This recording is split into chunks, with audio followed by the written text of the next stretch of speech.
Bonjour et bienvenue aux Échos. J'ai le plaisir d'accueillir Domenico Catalano. Bienvenue. Vous êtes le DG de Link Finance. Alors dites-nous-en un petit peu plus sur votre entreprise. Qu'est-ce que c'est que Link Finance?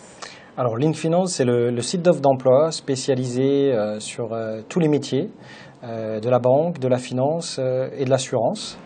On peut y trouver tous les jours plus de 4000 offres d'emploi qui s'adressent essentiellement aux expérimentés, donc plus de 3 ans d'expérience, mais également aux jeunes diplômés et également aux étudiants à la recherche de stages et d'alternance. D'accord, alors vous avez aussi un réseau social, si je ne m'abuse? Voilà, c'est ça. Donc, on a le site emploi Link Finance, mais pour aider en fait les professionnels à émerger dans la communauté, on a un autre site qui s'appelle People in Finance, qui est aujourd'hui le premier réseau social en France réservé aux professionnels de la finance, qui compte aujourd'hui un peu plus de 20 000 membres. D'accord, et comment ça fonctionne? C'est comme un Facebook, enfin je suis désolée de ramener ça à des plus gros réseaux sociaux, mais pour donner une idée?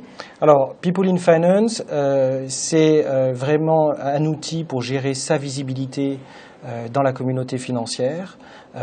Et on voit que les professionnels l'utilisent beaucoup pour gérer ce capital visibilité. Ils l'utilisent pour faire de la mise en relation et développer leur réseau de contacts dans leur secteur. Mais vraiment, la première motivation d'utilisation de People in Finance, c'est de dire « je suis un membre de la finance ». Et je le fais savoir dans la communauté. D'accord. Alors, on parlait ce soir de DAF. Comment un DAF, justement, peut utiliser au mieux les réseaux, qu'ils soient sociaux ou pas d'ailleurs? Quel est son intérêt?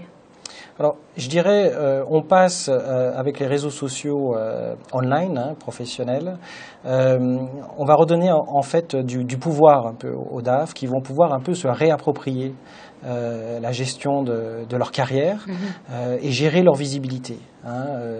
Pour les DAF, c'est de leur donner un outil qui leur permette vraiment de dire quelles sont mes compétences et essayer de se valoriser. Voilà, donc c'est une démarche un peu moins passive qu'une CVTech, comme on pouvait avoir l'habitude et comme on le propose sur Link Finance. Là, on est dans une démarche beaucoup plus proactive du professionnel et qui va surtout l'utiliser quand il est en recherche passive, c'est-à-dire plutôt quand il est en poste, et qui va exploiter un réseau comme People in Finance pour valoriser son profil. Et j'imagine qu'il peut l'utiliser aussi en recrutement, pour recruter des collaborateurs ou des choses comme ça. Pour lui, c'est... Voilà, c'est vrai que il peut l'utiliser aussi pour gérer un réseau de relations. Par exemple, si vous êtes contrôleur de gestion, eh bien, vous pouvez développer des relations avec d'autres contrôleurs de gestion ou DAF avec des consolideurs, avec des gens qui pourraient venir compléter votre équipe. Et donc, ça, c'est un investissement qui fait sur le long terme. C'est-à-dire qu'il ne va pas avoir tout de suite des retours en CV, mais sur le long terme, voilà, il peut fédérer une communauté de talents en finance autour de son profil. Très bien, on redonne juste le site, l'adresse du site? Alors voilà, il y a 2 sites, Link Finance, le site emploi, et People in Finance, le réseau social dédié aux professionnels. Domenico Catalano, merci beaucoup. Merci.